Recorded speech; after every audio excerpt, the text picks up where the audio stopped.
Dinosaur लगभग आज से 100 मिलियन साल पहले की बात है। धरती आज जैसी नहीं थी, न इंसान न शहर, सिर्फ जंगल और दहाड़। इस प्लेनेट अर्थ पर राज करते थे डायनासोर। कुछ इतने विशाल कि इमारतें भी छोटी लगे, कुछ इतने खतरनाक कि एक बार में शिकार खत्म, कुछ इतने तेज कि 80 से 90 किलोमीटर पर आवर की स्पीड से दौड़ सकते थे। ये सिर्फ जानवर नहीं थे, ये थे धरती के असली शासक, जो करीब 170 मिलियन साल से भी ज्यादा समय तक राज करते रहे। लेकिन फिर एक दिन सब कुछ बदल गया। As it gets closer to the planet, the Earth's gravitational pull gets stronger. They now can't see what's headed their way. चलिए विस्तार से समझते हैं। डायनासोर ये शब्द ग्रीक भाषा से आया है। डायनस प्लस सोरस। डायनस का मतलब भयानक और सोरस का मतलब छिपकली, यानी भयानक छिपकली। इस शब्द का इस्तेमाल पहली बार 1841 में किया गया था, एक ब्रिटिश साइंटिस्ट रिचर्ड ओवेन द्वारा। उस समय लोगों को इनके असली रूप का अंदाजा भी नहीं था। पहली तस्वीरें आज के मुकाबले बिल्कुल अलग थी, लेकिन जैसे जैसे नए फॉसिल मिले वैसे वैसे डायनासोर हमारे सामने जिंदा होने लगे। दुनिया भर के प्लेनेटोलॉजिस्ट को 10,000 से भी ज्यादा फॉसिल्स मिल चुके हैं और 900 से भी ज्यादा स्पीसीज पहचानी जा चुकी है। लेकिन दिलचस्प बात यह है कि 2003 से लेकर 2026 तक हर साल औसतन करीब 45 नई स्पीसीज डिस्कवर की गई है और रिसर्च अभी जारी है। पिछले साल खोजी गई नई डायनासोर की स्पीसीज इंडिया, कनाडा, अमेरिका और मोरक्को, ये रही उनकी तस्वीरें। अब चलते हैं उस समय में जब ये कहानी शुरू हुई, लाखों साल पहले। साइंटिस्ट का मानना है कि पहला डायनासोर 23 से 24 करोड़ साल पहले इस धरती पर आया था और इसका सबूत छुपा है अफ्रीका की मिट्टी में, जहां 231.4 मिलियन साल पुराना एक फॉसिल मिला, आज भी उस शुरुआत की गवाही देता है। करीब 23 करोड़ साल पहले धरती आज जैसी नहीं थी, ना कोई कॉन्टिनेंट्स, ना कोई सीमाएं।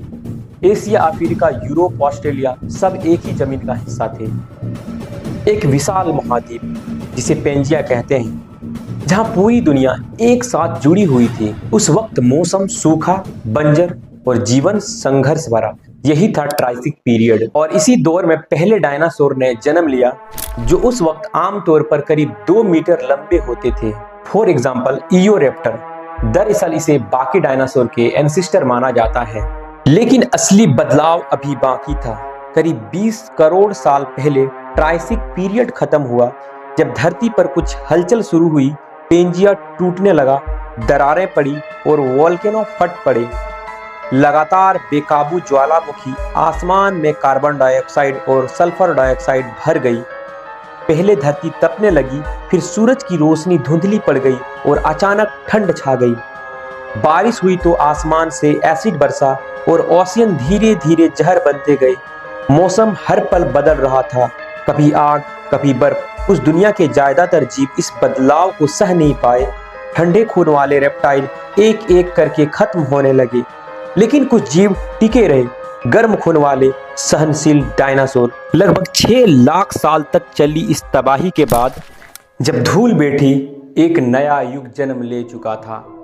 ट्राइसिक पीरियड खत्म हुआ और जुरासिक पीरियड की शुरुआत हो चुकी थी। जुरासिक पीरियड 5.6 करोड़ तक चला, उनका असली राज, जहां डायनासोर धरती के सबसे ताकतवर जीव बन चुके थे। विशाल शरीर जैसे टाइटेनोसोरस, जो 15 मीटर लंबा, 15,000 किलो वजन। जुरासिक पीरियड में कुछ डायनासोर सिर्फ जमीन तक सीमित नहीं रहे, उन्होंने आसमान को भी छूना शुरू किया। कुछ ने पंख विकसित किए और उड़ान भरना सीख लिया। उन्हीं में से एक था आर्कियोप्टेरिक्स, एक ऐसा जीव जो धरती और आसमान के बीच की कड़ी थी। और यहीं से शुरू हुई वो कहानी जिसका नतीजा आज हमारे सामने ये उड़ते हुए पंछी है। दरअसल उसी विरासत का हिस्सा है। धरती बदल रही थी और डायनासोर उसके साथ, लेकिन असली सुनहरा दौर था क्रिटेशियस पीरियड। 145 मिलियन ईयर्स पहले शुरू हुआ यह पीरियड 65 मिलियन ईयर पहले खत्म हुआ। इसी पीरियड में धरती गर्म थी, समुद्र ऊंचे थे, ओशियन टूट रहे थे और जीवन विस्फोट की तरफ फैल रहा था। यही वो समय था जब धरती पर चलता था टी-रेक्स, 40 फीट लंबा, अपने दौर का सबसे घातक शिकारी। उसके जबड़े सिर्फ शिकार नहीं तोड़ते थे, वो राज का ऐलान करते थे। इसी पीरियड में हर तरह के डायनासोर मौजूद थे, herbivorous, carnivorous and omnivorous dinosaur. सब कुछ था, बस एक चीज गायब थी, घास। सोचो जरा, धरती पर डायनासोर घूम रहे हैं, शिकार कर रहे हैं, पौधे खा रहे हैं, लेकिन कहीं भी हरे भरे घास के मैदान नहीं थे। ये धरती पर ताकत का सबसे बड़ा साम्राज्य था, सब कुछ ठीक चल रहा था। 66 मिलियन ईयर पहले एक एस्टेरॉयड ने धरती की किस्मत बदल दी। लगभग 10 से 15 किलोमीटर चौड़ा एक एस्टेरॉयड 30 किलोमीटर पर सेकेंड की रफ्तार से मेक्सिको के युकाटन से टकराया और 180 किलोमीटर चौड़ा क्रेटर बना। टक्कर की ऊर्जा लगभग 100 TNT थी, यानी हिरोशिमा नागासाकी की एटॉमिक बॉम्बिंग से 1 बिलियन गुना ज्यादा एनर्जी। पहला झटका ही कयामत था। हजारों किलोमीटर तक सब कुछ आग में बदल गया। 2 किलोमीटर ऊंची सुनामी उठी, जंगल ओशियन तक चलने लगी, लेकिन असली विनाश अभी बाकी था। टक्कर से उठी धूल ने सूरज को ढक दिया। धरती न्यूक्लियर विंटर में चली गई। सालों तक अंधेरे, ठंड और एसिडिक बारिश हुई। जब प्लांट्स और ट्रीज मर गए तो हर्बीवोरस खत्म हो गए, और जब हर्बीवोरस खत्म हुए तो कार्निवोरस भी सरवाइव नहीं कर पाए। इसी तरह लाइफ की पूरी फूड चेन कोलैप्स हो गई।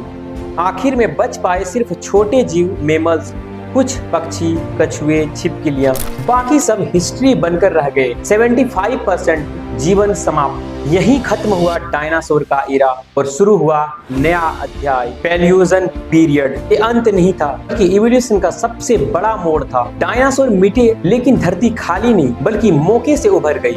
फूड चेन की जगह मेमल्स ने भरा। यहीं से घोड़े, व्हेल, चमगादड़ और प्राइमेट तेजी से इवॉल्व हुए।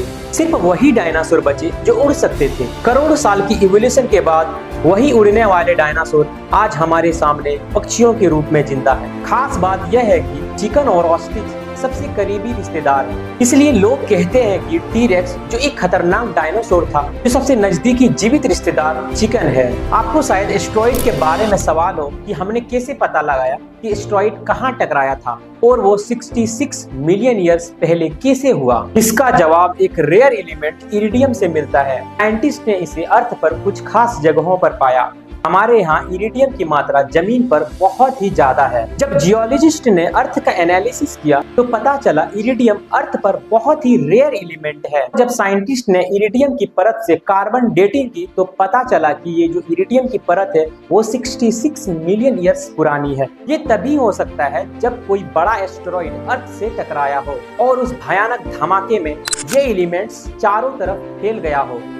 आप सोच रहे होंगे कि इतनी बड़ी इम्पैक्ट हुई थी तो उसका क्रेटर अर्थ पर दिखना ही चाहिए, लेकिन इतनी पुरानी इवेंट्स जो 66 मिलियन ईयर पहले हुई थी वैसे नहीं दिखती जैसे आप सोचते हैं, क्योंकि तब से कॉन्टिनेंट्स लगातार मूव कर रहे हैं। इस एस्टेरॉयड का क्रेटर युकाटन पेनिनसुला में छुपा हुआ है। चिकसुलभ क्रेटर।